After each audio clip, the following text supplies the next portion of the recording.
Welcome back to the Vera House podcast. We have another fun episode for you. This one, in the first half, we get a little philosophical. So if you were here just for the Richmond stuff, skip to about halfway through. But we talked about dog consciousness or pet consciousness versus human consciousness.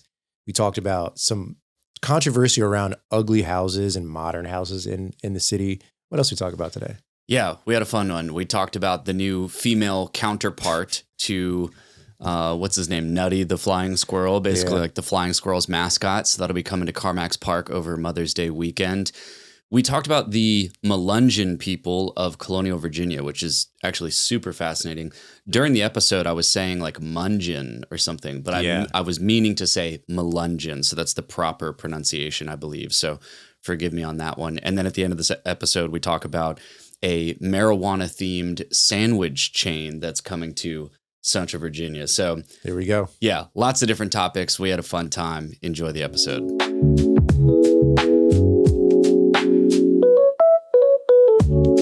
Tiger King, Florida Man. Yeah. Dude, that's in Florida, right? Florida Man? I would imagine Florida Man is in Florida. Didn't they make a movie about Florida Man? I don't even know what Florida Man is. So it's so funny. It's not surprising because it's like pop culture, internet, memeable stuff. Florida Man was a series of like news articles or news coverage about crazy shit that people do in Florida. And like Florida Man rode an alligator to a drive-through and got arrested, which is a real story. That happened this past weekend.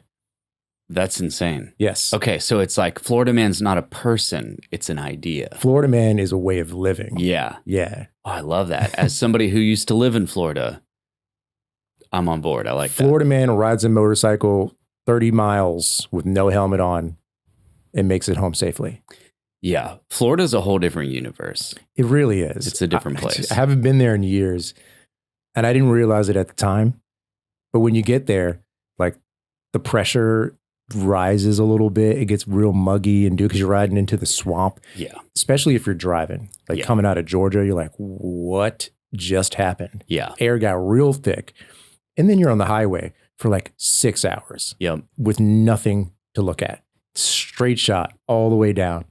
And then you're getting into like, you know, Tampa and you're passing through Orlando and then you're getting to Miami and it's like, this is a weird place to be. Yeah. And you realize that people just live like that. I was so far removed from the stuff that we do, like, you know, parks and lakes and coffee shops and all that.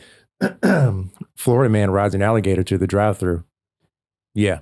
It's pretty nuts, man. Yeah, I grew up in Florida as a kid for a little while. And yeah, you go to the driving range and hit golf balls or go to the batting cage and there's like an alligator just right there, just hanging out. And that really happens. That's really going on. There's just alligators, like little alligators everywhere. It's like, put it this way. I went and I spent a month in the Dominican Republic in 2016 in the middle of the jungle. And where I stayed was called Las Terrenas. So it was like on the coast of the Dominican. And the traffic is like the craziest thing that you've ever seen. And I don't mean traffic as far as like busyness. I mean, there's like no lines on the road.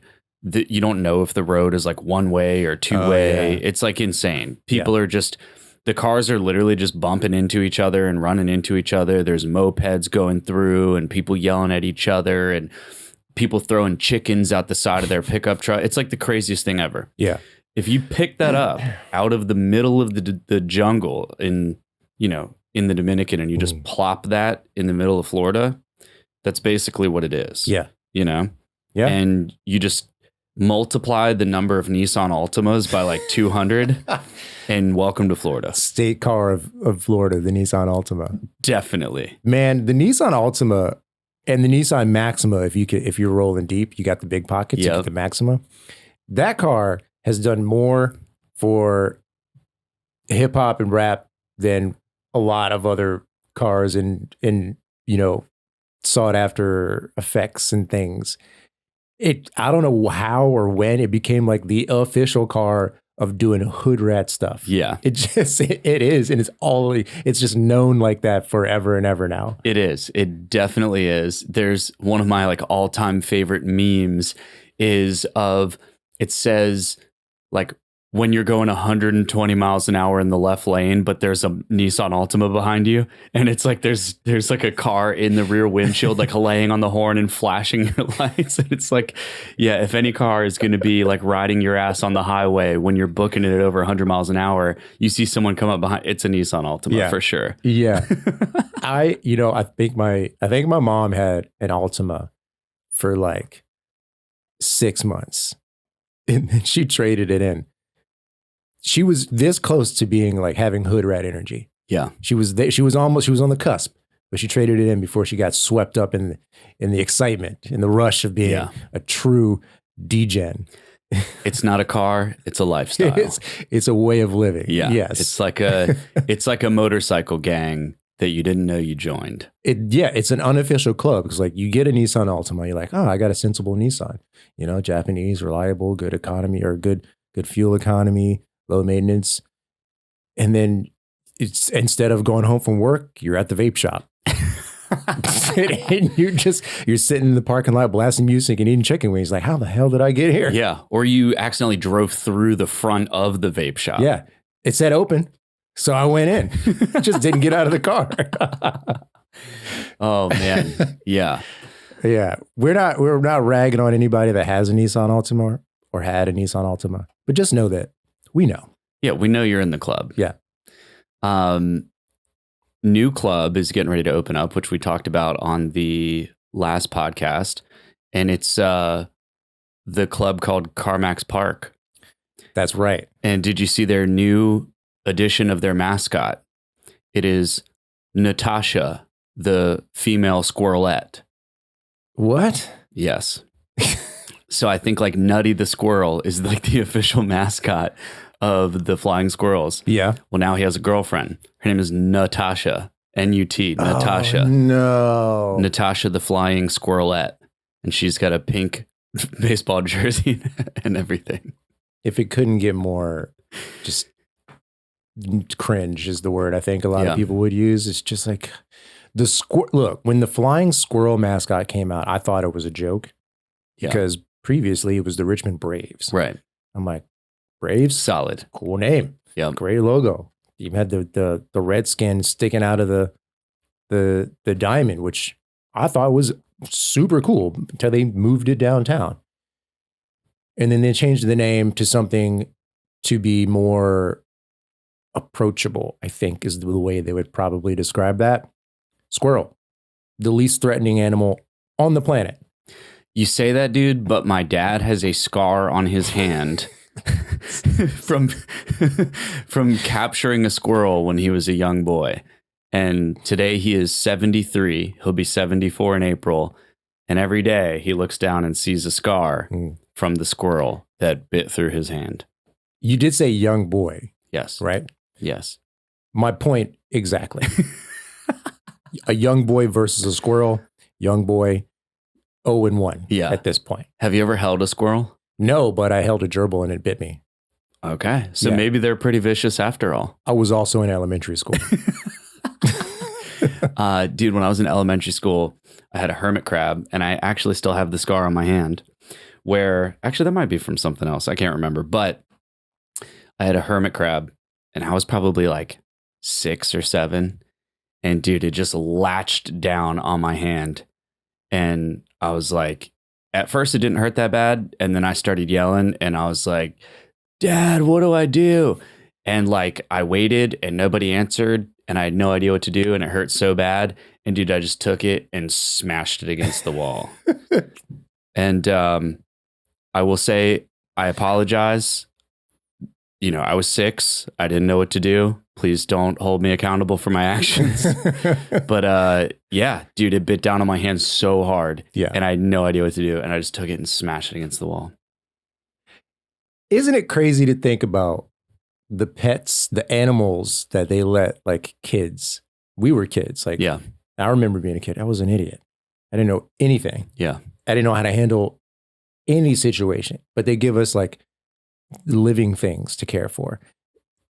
Yeah, this was the thing you could do in elementary school and a lot of schools is the class pet. And you would take turns taking the class pet home. And the class pet was a guinea pig, something docile, furry, eats pellets or whatever it ate at the time, drinks water, a corpse could take care of it, in theory. But you get a handful of knucklehead kids and the glass case that it came in breaks. 3 or 4 of the kids need stitches because like the thing bit them because it was being squeezed. And like, this is before the internet. So the kids weren't like taking selfies. They were just like literally like looking a gerbil in its eyes and like, how hard can I squeeze this thing before and there's zero supervision because mom's at work or like you're in your room doing your whatever by yourself, no supervision. And it's the weekend, right? You take home the class pet on Friday, Saturday afternoon, squeezing that thing. And mom's like, dinner. You're like, I'll be back for you. You put him back in his cage with the broken glass and you don't feed him because you forgot. And who thinks that's a good idea? Yeah, I don't know. Dude, that's so funny, man.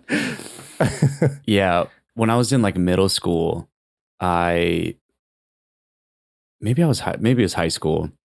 The first like job I ever had, or like second job I ever had, I worked at this like exotic pet shop, and they sold like, sold all the crazy pets, right?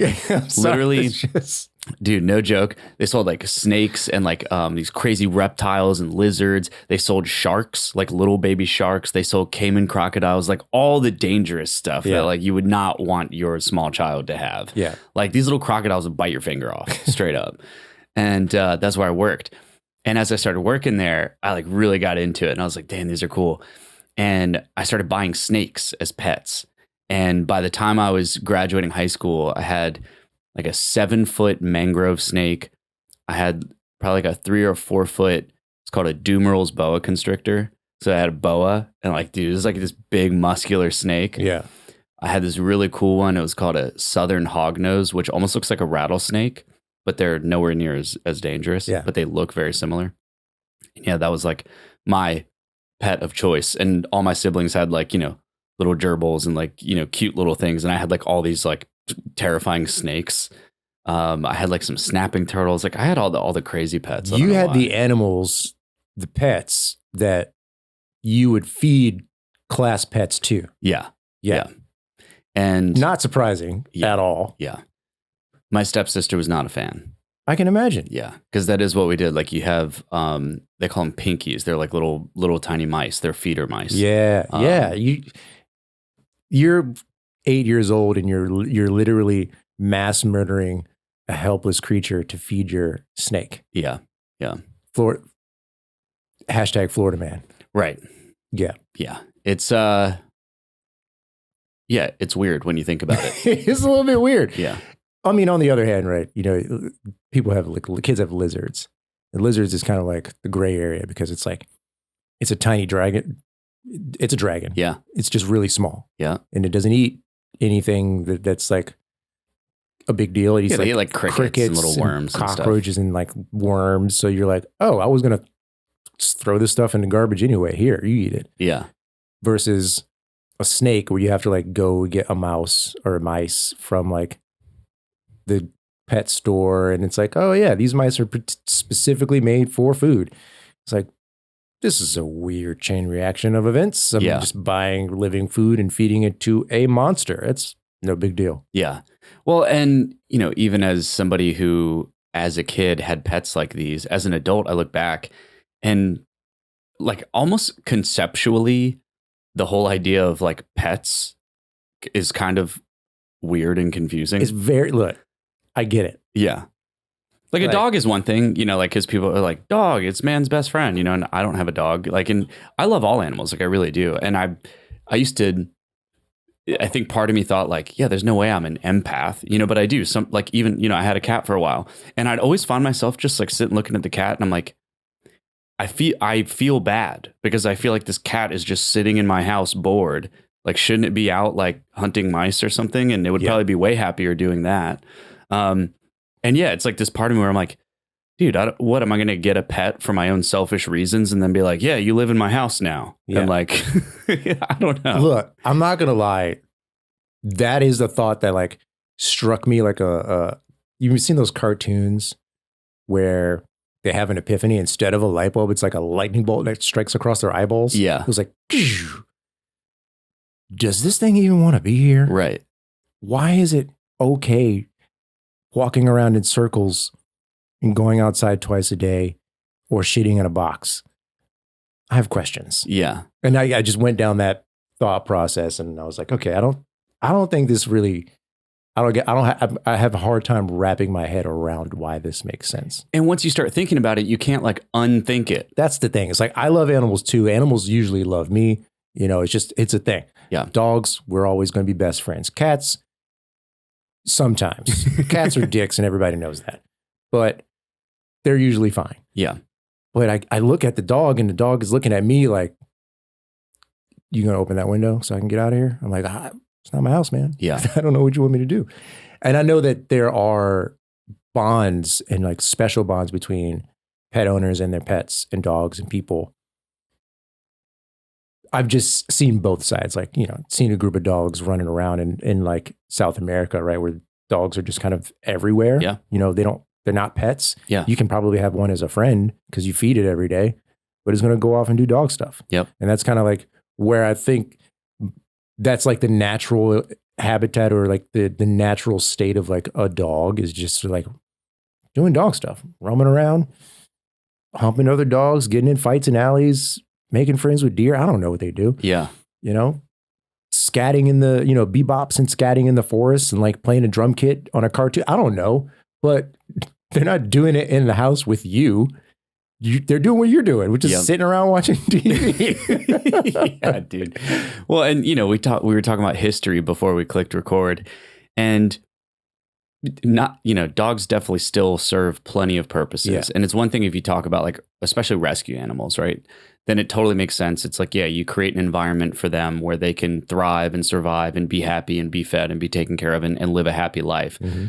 But then you have these other dogs that have been like multi-bred over like the past, several decades to be these like weird little collector trinket toy dogs. And it's like, it just looks like it's in pain when you look at it. It's like, and it's like, it just, and it's like, I'm sorry to anybody listening who has like a cute little toy Pomeranian or whatever, but it's like, I don't know, you can't help but think what's going on. Yeah, I have questions. Yeah, that's all. But then in history, like dogs were hunting dogs and dogs for protection, and they, they serve different purposes. So anyway, I love animals. I would like to say that animals also tend to like me, especially like, I love especially all animals are great, but especially like horses and certain dogs and stuff, like they have this level of consciousness that just seems like way more human-like in a way. Yeah. I don't know if I would compare it to human because I think we always base things off of us. That's why cars look like people. You ever notice that? Cars have faces. Yeah. Well, it's like anybody who knows cars really well can identify like any car based on its headlights. Yes, that's me. I played that game when I was a kid. Same. But we base everything off of ourselves because we are the dominant species on the planet. We create and destroy and engineer and all this. We do everything on the planet. So we think about dogs and we compare them to us. It's like, well, what would I want? A comfy place to put my head down. So staying with me makes sense. A nice bed, so a dog gets a bed. Good food, so we get the best food that we can afford within reason. A nice place to spend recreational time. So we try to get them outside because they can't do all the recreational stuff in the house because that doesn't work. So like there's versions of it where we can like compare what we would want and what the dog would want. But then there's like a whole other world that we have no insight into that the dog experiences, thinks about, communicates in that we just aren't privy to. I learned this pretty recently and it was fascinating. I didn't get all the way to the core kind of inner workings of it, but it's been long understood that dogs don't have great eyesight. Mm-hmm. It was understood that dogs see in like monochrome colors, not black and white. They just don't see the full spectrum of like colors like we do. And they have trouble seeing complex figures. They can't see depth of field the same way that we do, for instance. True-ish, but that's not the full picture. Dogs have an incredible sense of smell. Yeah. And they also have long noses, powerful olfactory systems, ears, eyes, and nose, and smell and taste. And when you think about how you view your world through your five senses, right? Sound, sight, touch, smell, and yeah, I did all of those. Yes. Your five senses. Well, the dog has all of them, but in different varying degrees. And the sense of smell is dialed up to 1,000. So the lack of good vision, or the vision that we would think is clear for them, is somewhat compensated by the increased smell and olfactory information interpretation. The front of the dog's brain is literally over the top of their nose. So all of their smelling and sniffing and finding things in the dirt and like finding things from miles away and identifying different people based on their sense goes straight to the front of their brain. They see the world through their sense of smell, not through their eyeballs necessarily. Like, it's more complex than that, but that's kind of the theory. So I was like, okay, well, this is making a lot more sense now. We don't understand what they are experiencing at all. Not really. Yeah. Because we don't see with our nose. We see with our eyes, and that's it. And we smell with our nose. We don't really do a lot of both. There's a little bit, like you can see something and kind of remember what it smells like, and you can smell something and visualize it. But to have 80% of your visualization come from something you smelled, no idea what that's like. Yeah. Yeah. Well, and it makes me think of like dolphins, right? They communicate through sonar, and everything they do is through like frequency. Even snakes, they sense with their tongue, right? Totally different, right? Like if you get close to a snake, like if you get close to a dog, it's going to sniff you. If you get close to a snake, it's going to also sense you and in a interesting way, like sniff you, but it does it with its tongue. Yeah. So yeah, animals are very strange. Yeah. Fascinating. I always thought it would be cool. I've had pets when I was younger. I had a couple of dogs, a couple of cats when I was living at home with my family, mom and sister and brother. And then as I got older, I was like, yeah, maybe I want a pet, maybe I don't. I definitely don't want to deal with like the mess. I like to keep my things kind of tidy, and I don't like the idea of like all the mess. Although you could live tidy with a dog, that's a world that people can live in. But then I was like, okay, knowing what I know and how I feel about like, does the dog want to be here type of thing? What does it actually want to do? I think the perfect scenario for me, which I think we talked about this to some degree, would be like a compound. Off the beaten path, lots of land. The dog is technically my responsibility, but it's not like I own the dog. Dog does what I say. Dog do whatever it wants. Dog knows where the food is. Dog knows where the shelter is. I'll see the dog at night when it's ready to come on home. Yep. Type of thing. Yeah. Yeah. And I grew up like, once I moved back here to Virginia from Florida, my dad and his wife, they had a property, I think it was like 9.5 acres. And that's where I lived throughout high school, which was out near the Chesterfield Berry Farm. And we had a 7-stall horse barn with horses and a couple ponies. We had rabbits and ferrets and birds and dogs and cats. And like, yeah, dude. Dr. Doolittle over literally, here. It was like a zoo. Had Dang. so many different pets. And grew up around all of them. And what we're talking about now never crossed my mind. Right. And it was sort of because we lived on like a farm, and these animals were all over the place, did whatever they wanted, for the most part. Yeah, especially the dogs. Like they're out in the field and in the pasture running around doing whatever they want to do, and they hang out with the horses all day and whatever. And yeah, that's where the whole, like being around animals all the time, that's how I picked that up as a kid, But all of them sense differently. And this is sort of a left turn, but in relation to humans, this topic that I was watching, where at first it could seem like an obvious statement, but it was talking about the different types of internal dialogue that we all have. And I would love to dive deeper into this at another time, but it talks about how some people, their entire inner dialogue is like an internal voice. and how all of their thoughts are actually like in language. And it's basically them talking to themselves, but inside their own mind. And then you have other people where they actually don't. They don't think in words. They think in like pictures and colors, like very vivid pictures and colors and stuff. And I think it's called aphasia or something. And so we have different ways. Like, the reason I find it so fascinating is because I'm sure, similar to dogs, it's like, dude, we could never imagine what their lived experience is. Right. Just like your and I lived experience, even though we're sitting in the same room and we know a lot of the same environments and people and things, and we do have similar experiences or shared experiences in one way or another here and there.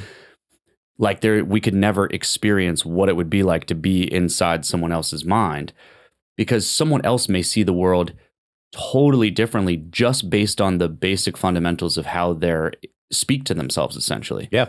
Like they could think in pictures versus think in internal dialogues. We also meet people who they like talk to themselves out loud all the time. Like, I don't know about you. Like, I really thought long and hard about this, and I was like, okay, what are my thoughts? And for me personally, I've come to the conclusion that I am actually speaking in words to myself in my mind all the time. So all of my thoughts, I'm actually thinking about them as language. Whereas other people, they don't think of actual like words or languages. They think in pictures, like I just mentioned. But then some people think in feeling. Now, the other thing that should be said is we all to some degree have a mixture of these things, right? Like if I say, picture an elephant, some people literally think of a very vivid image of an elephant. Other people think of almost like this sort of low resolution shape of an elephant, just the general idea and shape of an elephant. Yeah. Then there are other people who cannot picture anything.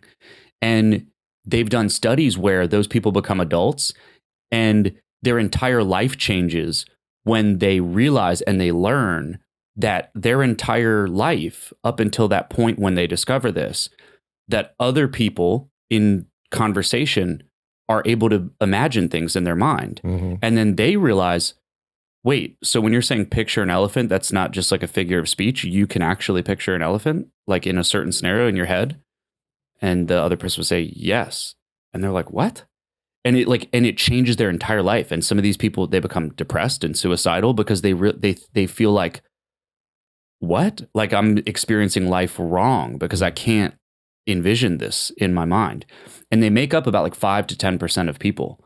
So it's like, yeah, one out of 10 people, that's something that makes up the characteristics of their mind. Dang. Yeah. That's a bummer. Yeah. And it's like, it's such an interesting topic and it's kind of in alignment with what we're talking about. Yeah, man. I mean, I don't think about the specifics of how you maybe don't see the world that I do, or through the lens that I do, or how a stranger at the coffee shop sees the world in a different way that I do. Not as so specifically as that, and not all the time. On occasion, I will have a broad thought that's like, I wonder what they're thinking. I wonder how they see what's going on. I wonder if there are similarities between us. And that's like on the verge of like empathy and trying to visualize myself in their shoes. I also try to do the opposite. Is like, what would it be like to be where they are right now? What would it be like to be making coffee at the coffee shop? What would it be like to be sitting down doing work with someone at the booth over there? Like, I think about those things. And I also think in a combination of words and vivid pictures. It's a very, I want to say like 50-50. It's like the surface level, like immediate thoughts, and then the deeper thoughts are all words. But they're accompanied by very vivid pictures. And then sometimes it's just pictures. Sometimes outside stimulus will elicit a very vivid picture. That's a version of like synesthesia, right? Where sound or outside stimuli elicits a visual kind of visualization response. The extreme versions are like people have hallucinations and can smell stuff and they see in different shades. It's not like that for me. But I like that aspect of how I perceive the world. So when you tell me that there are people out there that don't have any of that, it's a bummer. Seeing a vague shape of an elephant versus the way I would see an elephant. And I know that the vision that I have of an elephant is a hodgepodge of all of the versions of elephants that I've seen, even the ones that I don't remember. They're all mixed up and mashed up in there to form the closest thing that I could see to an accurate representation of what an elephant would look like. There was one on a TV show 20 years ago that I saw. There's one in a book when I was a kid. There was a drawing that maybe I've done. They're all mashed in there to give me that visualization of an elephant right now.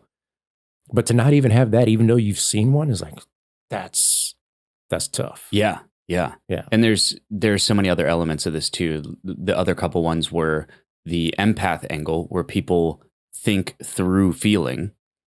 And then there's also the physical feeling. So like when you say picture an elephant, actually the first thing that comes to their mind would be like the feeling of petting an elephant. That's cool. And they're very like sensual, meaning, if you said denim, that's the immediate feeling is they would think of the feeling of denim, or the feeling, if you said porcupine, they would think about what it feels like. And that's like the way that they interpret their own thoughts.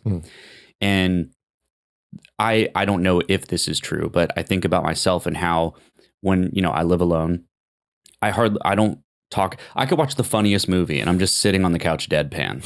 And I think in like the conclusion that I've come to. That was funny. Yes. Literally. And sometimes people even notice that, like maybe even picking it up through the podcast where like funny stuff will happen. And instead of laughing, I'll say, that's funny. Yeah. Yeah. And it's like, it cracks me up.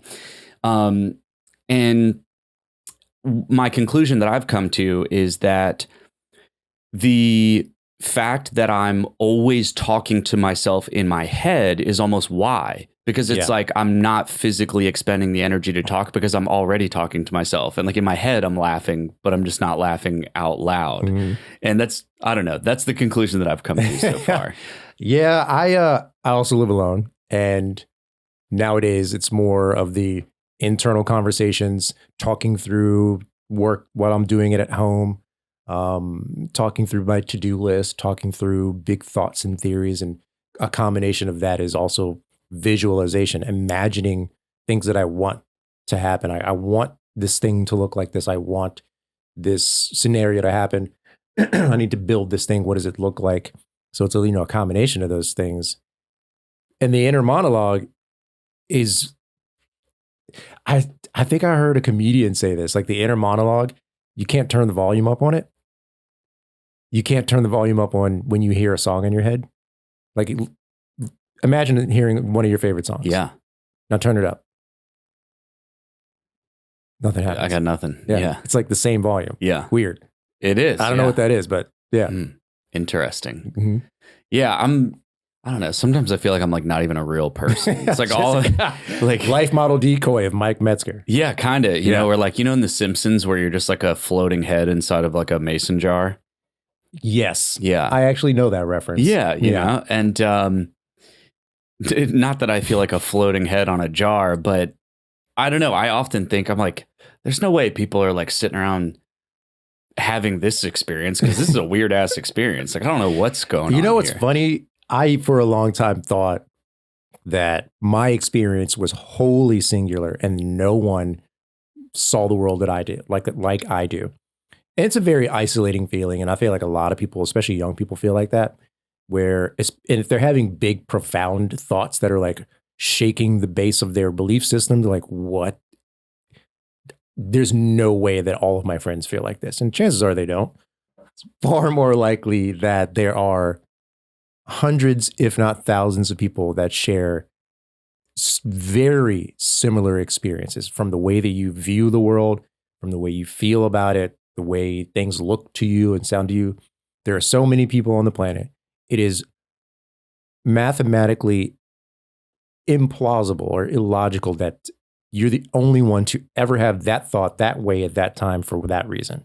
So you can take a little comfort in you're not the only one who's a little bit crazy. Yeah, totally. Yeah. You know, and sometimes you even like see someone that like reminds you of somebody or like they almost have the same like mannerisms and something. And you're like, and then, you can't help but wonder. It's like, I wonder if that's sort of like the same person. Like, do they have the same brain or something? Or like, what the is answer that is about? Yes. Yeah. Almost DNA relatives. There was a study done, I want to say about 8 years ago, a doppelganger study. They tested people in the UK and in Europe, and they tested people who didn't know each other but resembled each other. They asked people to, submit pictures of themselves, and they matched up the people that looked the most alike.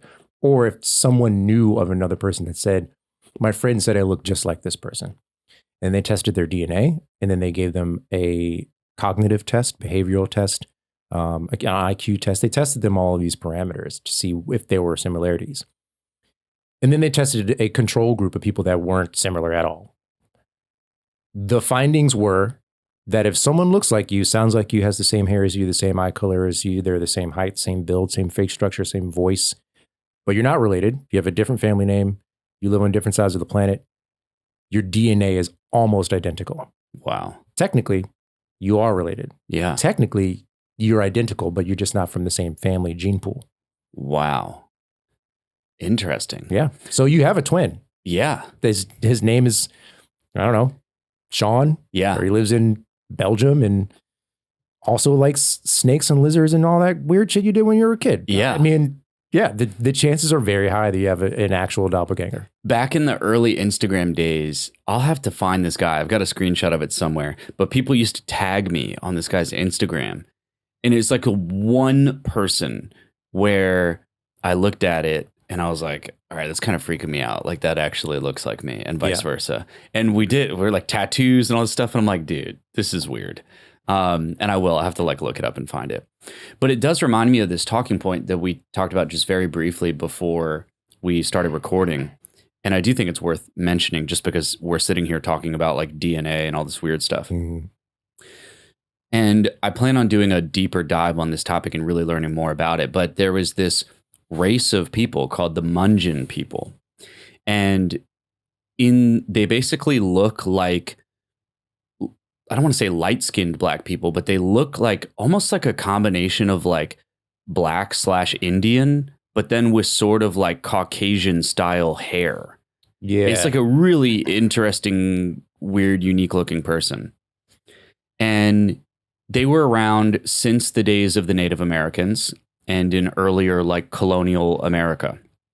And they were ostracized for their race. Mm-hmm. And for the longest time, up until modern times, nobody knew what their race or ethnicity was. And then, of course, now, and interestingly enough, the person who started like the Munjin DNA project is from University of Virginia. And he's a professor there. And he started like the Munjin DNA project because a lot of these family bloodlines were from colonial Virginia in the Munjin like DNA pool. Yeah. Very cool. It's super interesting. Now so the Munjin people and their descendants are still around today. Mm-hmm. But they face a lot of like difficulty and hurdles because they don't really cleanly fit into any cultural group. So even on things like, DMV paperwork, it's like, oh, check your ethnicity. And it's like, are you Hispanic or Latino? Are you black? Are you white? Are you Asian? And they're like, I'm not any of these. Yeah. Right. It's like a really interesting thing. And it's like, I'd never heard of this before. And I ended up watching a whole video on it. And during the Civil War in America, they couldn't participate in the war. So they weren't slaves because they were literally titled freed colored people is what they were known as. So they were freed colored people, but they weren't on any side of the war. So the Union Army didn't take them in or have them fight in the war. They rejected them. The Southern Army, of course, the Confederate Army, of course, didn't. And for over a decade, these people lived in like caves and in the mountains and stuff, like all throughout the Appalachian mountain range. Mm-hmm. And only after the war were they able to like re-emerge. Now, because of this, they only interbred amongst themselves, because they weren't like welcomed into any other community, because the black community didn't like them because they were not considered slaves, and they kind of got this weird, they were in this weird like middle gray area. Yeah. And so, I don't know enough about it to really like continue, but I really think it's just an interesting topic. And then they did a DNA test and found that they were like a very unique mixture of like Turkish, Portuguese, Native American, and then certain branches of their family tree also included Black people, also included white people. Yeah, and it's just like a crazy story. Wow. Obviously you never heard of that. Like, yeah. And I can't imagine, even today, if they're still dealing with these issues, like America is a multicultural melting pot already. So we have people from all walks of life on the planet. Some variation of them exist in America. But to like not have like a place of origin and to be here, that has to be just like a crazy way to exist. Yeah. There are a lot of people that fall back on their culture, that if they're first generation or second generation from wherever, they'll fall back on that. If they were born and raised in America and all of their family members are from America, like my family, we did a genealogy test, or I did I think I did ancestry.com to find out where some of my distant relatives may be from: Africa, Northern Africa, Central Africa. So to some degree, I can also fall back on being African, but I'm also half English in my family history. So it's where does the existence in the lineage lie? And like not having that it's an interesting place to feel and to exist. I would imagine for these people, they're still struggling with it. Yeah. And I'd love to dig into it further and learn a little bit more about it. I feel like we've covered some really cool, interesting, some of them aren't even cool. They're actually like quite tragic, but just a lot of really different, interesting, fascinating historic accounts of all kinds of different things. Mm-hmm. And I think there are certain ones that we come across that are worth like diving into a little bit deeper. Yeah. And it would be cool. We talked about the Night Doctor. It would be cool to have somebody that like really knows about that story in depth. Would be cool. To like come on the podcast. That story is crazy. It is. It's insane. It'd be cool to have maybe this professor from UVA like come talk about this whole, the Mungeon DNA project. Like I think these would be really cool things to maybe do like a special series in the future where that's kind of like focused on Virginia history or something. That'd be a lot of fun. That would be it'd be a really cool project.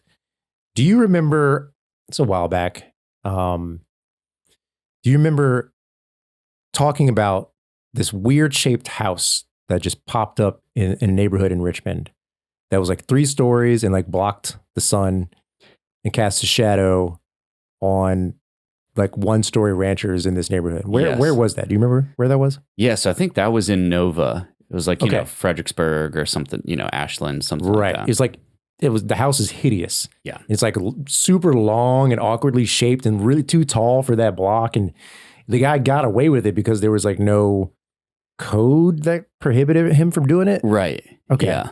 So there's a billboard on Boulevard and Broad.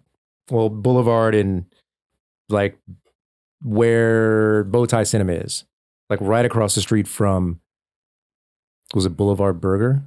Yes. It's right there. Okay. With that house on it. Wow. And if you're just listening, the billboard says ugly houses coming to your neighborhood. Code refresh rezoning allows it. Call your council person, Han Catherine Jordan, and then a phone number. And this is by the Richmond Civil Council League.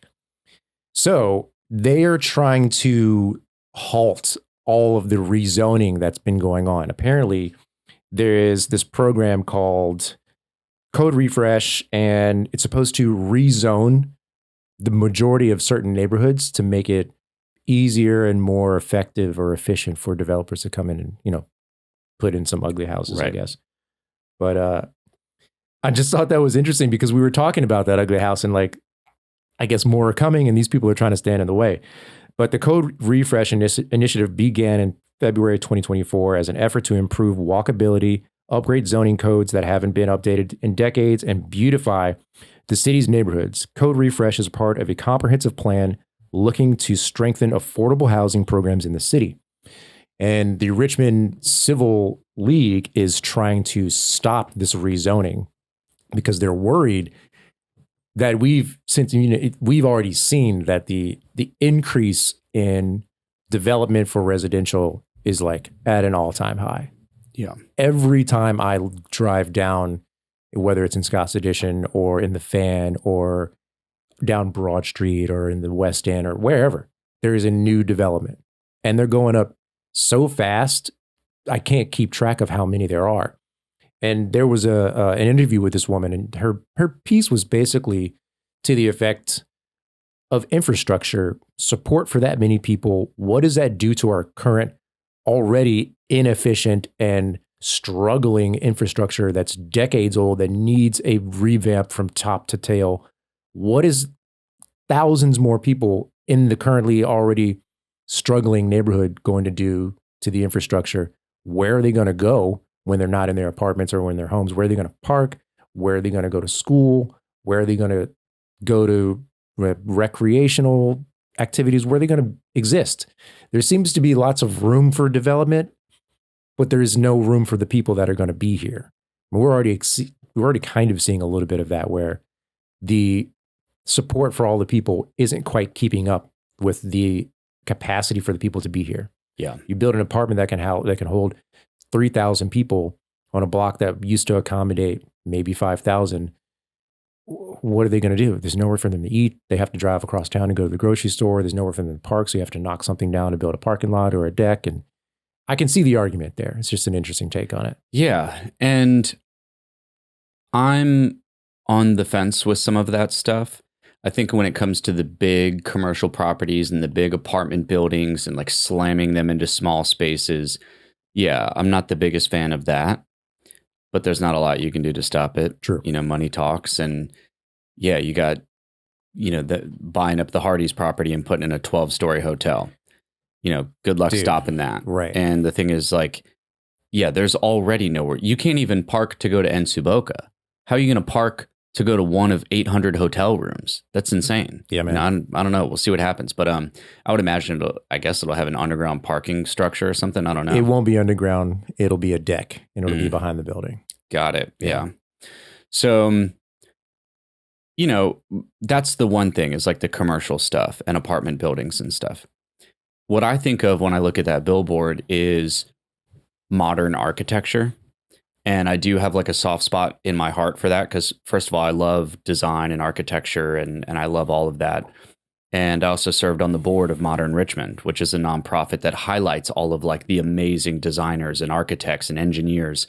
And these aren't people that just build houses. Like, they built the Vale Brewing Company over in Forest Hill, and they're like re-gentrifying and building up that area and like making it cool and fun. Yeah. And then they build, a really neat structure like that and do the industrial design on the inside. And the truth is, some people just hate that. They just hate it, dude. They hate the modern look and feel. They don't like the boxiness and the small windows or the big windows. They just love the tradition. They love traditional stuff. Right.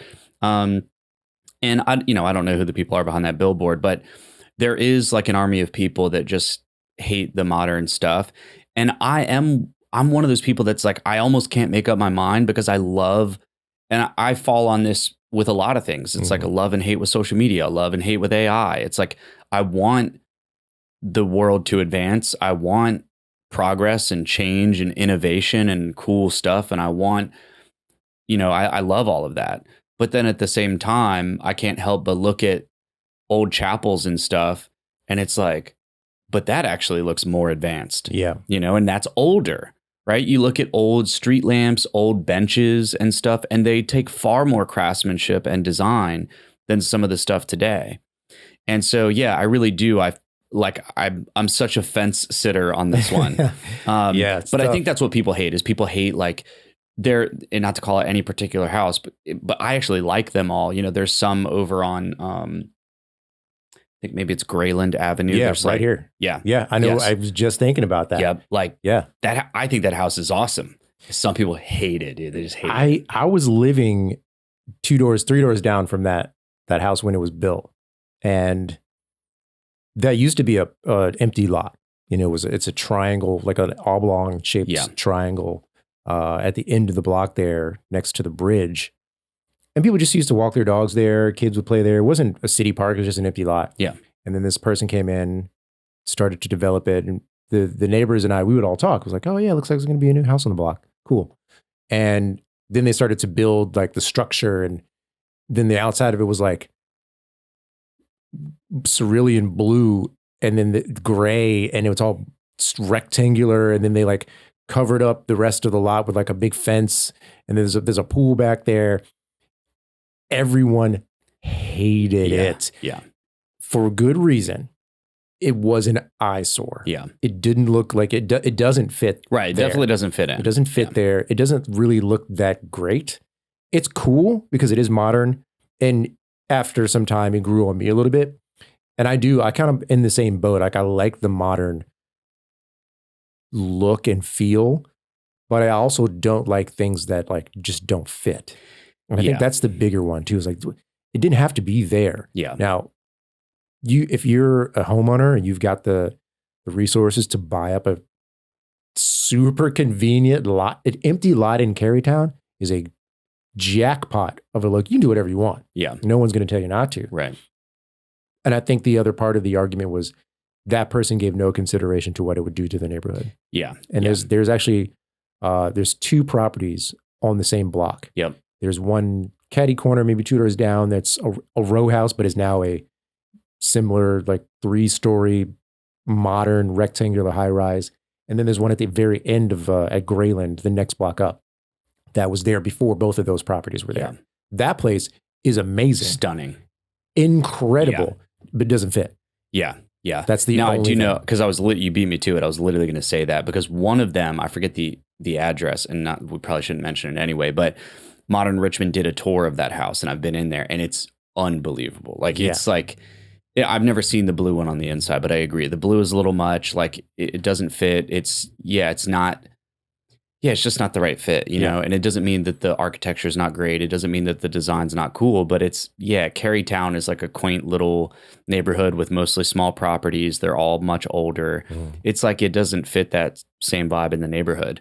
You know, even in my neighborhood, Carillon, which is like a very traditional neighborhood, there's a couple houses that have gone up, and I personally don't mind it, but people were very against it. Like, you know, because I get the neighborhood newsletter and the committee meetings, the community meetings that they do, the civic community meetings, people were like hardcore against it. Yeah. And the one they did in my neighborhood is actually not that bad. It actually turned out pretty good. It doesn't like perfectly fit in, but they were considerate. Like I think that they had a totally different design and they actually did dial it back to make it fit in the neighborhood. Because my neighborhood is mostly like old brick homes, you know? And so, when you come out and you create this like Batman looking house, it's like, it's like, man, you know, I go by like as a, you know, young guy in my 30s, I'm like, damn, that's sick. But yeah, you know, the 70-year-old lady down the street, she hates it. Shaking her cane at it like, these are youngsters. Yes, they hate it. And I get it. I'm also, I think this is the kind of the juxtaposition of being somewhat of like young person living in an old city like Richmond, you know, and especially social media and having access to what's going on in other places in the world and then in the country. I like modern architecture. I think it's awesome. I can appreciate classic and historic architecture. I've lived in some historic homes and some older Richmond homes and buildings in the city. And I can tell you the charm wears off very quickly for me. I just wanted things that worked and I wanted things that made sense. Most of the houses were built before people were even this tall.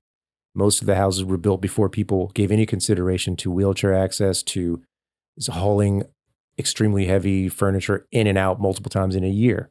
So most of the houses don't have effective ways of transporting anything in and out of it. Some places only have one staircase from the front door to the second floor. You can't get from the front to the back of the building without having to walk around to the alley. So there's drawbacks, but then people would say that's a part of the charm. Yeah. And preserving the history of the building itself is a privilege. I can also see that argument. It's not for me, but I can understand where that person's coming from. Yeah. I think the happy medium would be like that guy in your neighborhood, just like try and give some consideration, because the reality is the people that stand in the way of progress are the ones that are going to get pushed out of the way, because progress is inevitable. Yeah. The only thing that is a constant in our existence is that things will always change. Nothing will be the same forever, except for that one building in, I think it's Italy, that's been under construction for 1,000 years. Oh yeah. That's the exception. Very cool. Right. But we don't have history like that. And eventually the history that we know will change. Yeah. It will evolve. It will become the next version of what will eventually be Yes. history in the future. We do have history like that. It's called Tartaria, and it was covered up. We did talk about Tartaria. I'm very, now you got my interest. I'm piqued. I'm curious about that. Look it up. I will look it up. I will look it up. It's on that same map that I mentioned. I'll get you the name of the map. But is that the map that used to have Antarctica on it, but yes, it disappeared and now it's back? Yep. Yeah. Yep. And there's a lot of maps like that. I think it's called the Erroneous Phineas map is one of them. There's a handful of different ones, but basically erroneous. Yeah. On all accounts, erroneous. And I could be saying it wrong, but it's something Phineas. Yeah, something like that. And yeah, it shows everything the way that you would expect it to be. But then like the whole right side of Russia and the left side of America, where they converge, and how convenient that on the modern maps, they split that apart to make you think like, oh yeah, Russia and America, they're so far apart. It's like, no, dude, they're our neighbor. And in between us used to be the Tartarian Empire, allegedly. And it's on the maps. And dude, if you look it up, there's there's the ocean, there's everything. Like it's called like the ocean of Tartar. And like, dude, it's a thing. Okay. It's not just like it's a thing. I'm telling you, dude, just look into it. It's more than you might think. I'm going to look into it because I want to find out if Atlantis is real because Atlantis is definitely real. Yeah, I believe you. So I'm going to look into this Tartaria thing. It also sounds very similar to The Bridge to Terabithia, which is a movie with The Rock in it. I was going to say, I don't know that one. I was going to say, I might need to look that up. I don't even think I saw it. Now it makes sense. It's a movie. It's no like wonder a I kid's haven't seen movie it. with The Rock in it. That's funny. It's like fantasy. I think it was pretty cool. But, nice.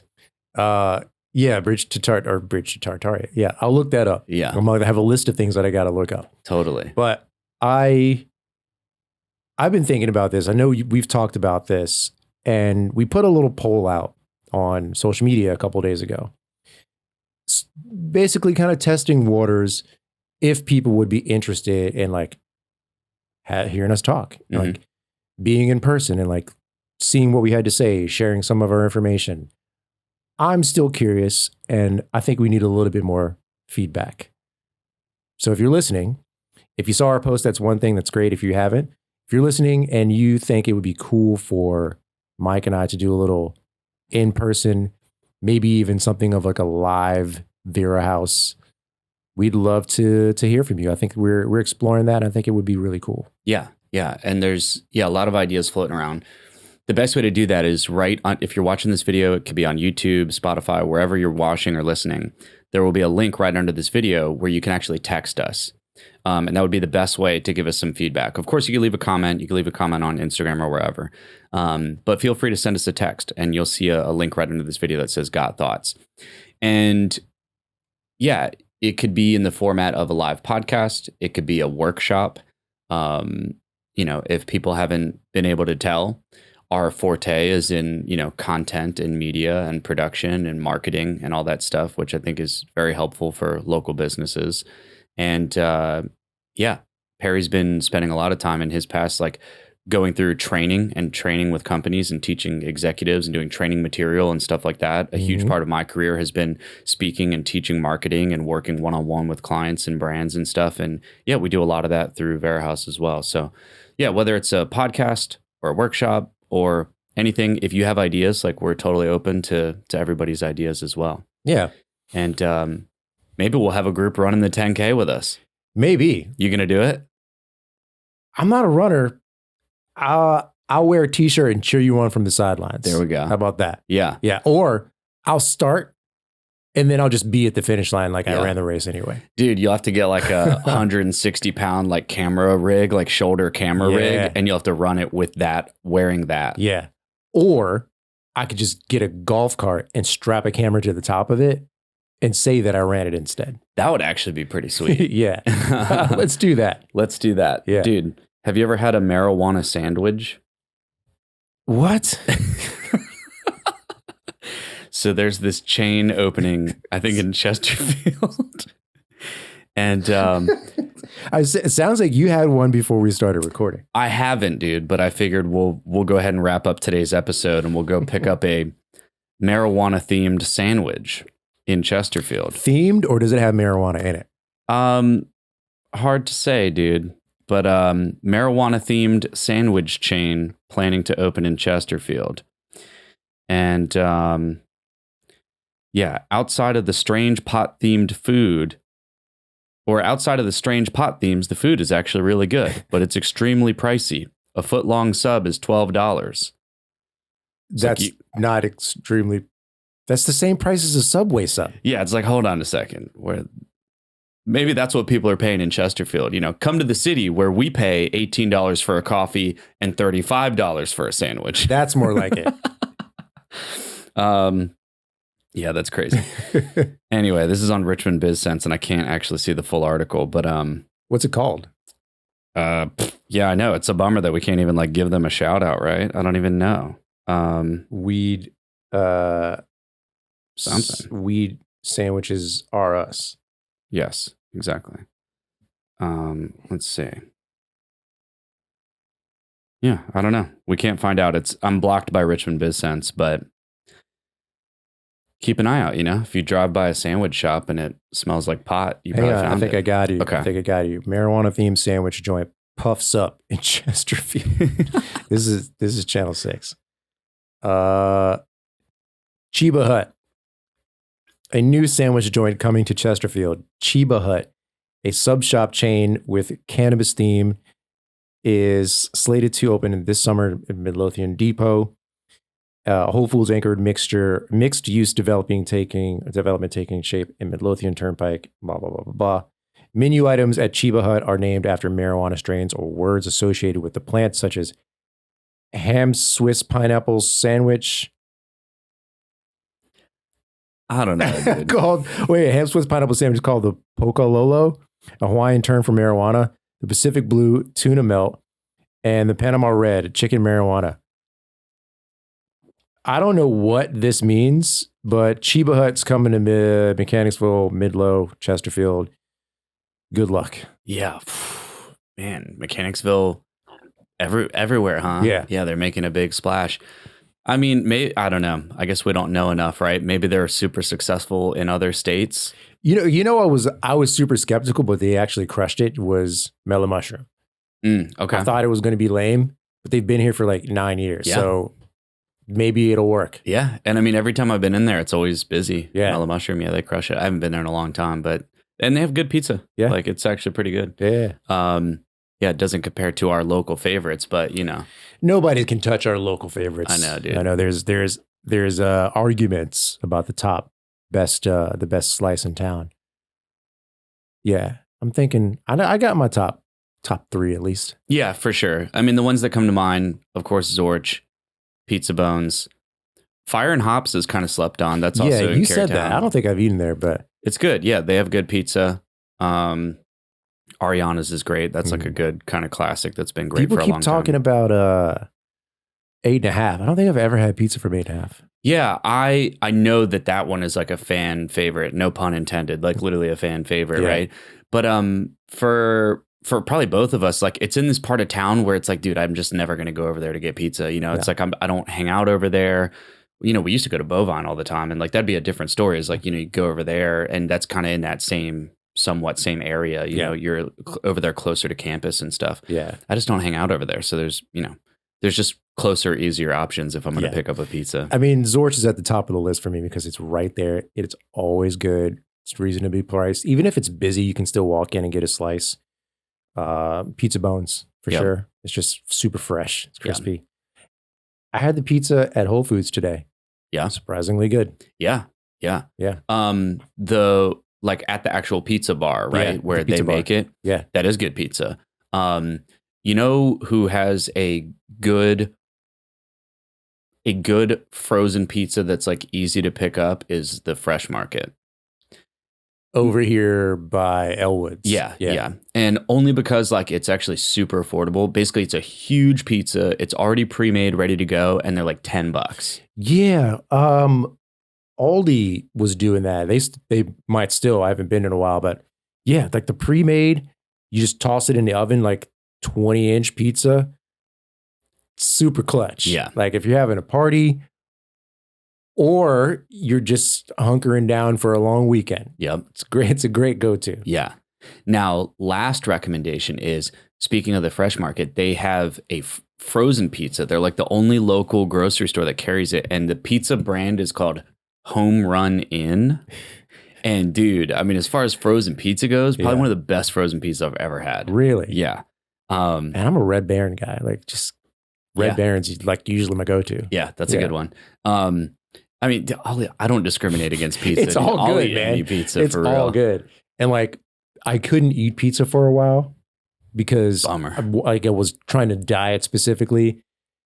And when I was able to like start eating it again, any chance I get, and I try not to overdo it, but any chance I get, like just 2 pizzas, like for late lunch from Whole Foods, hit the spot. Yeah. Nothing better. Yeah. Well, we should probably wrap up and get a pizza. Let's do it. This podcast was recorded at Vera House Studios in Richmond, Virginia, and produced by Perri Young and Myke Metzger.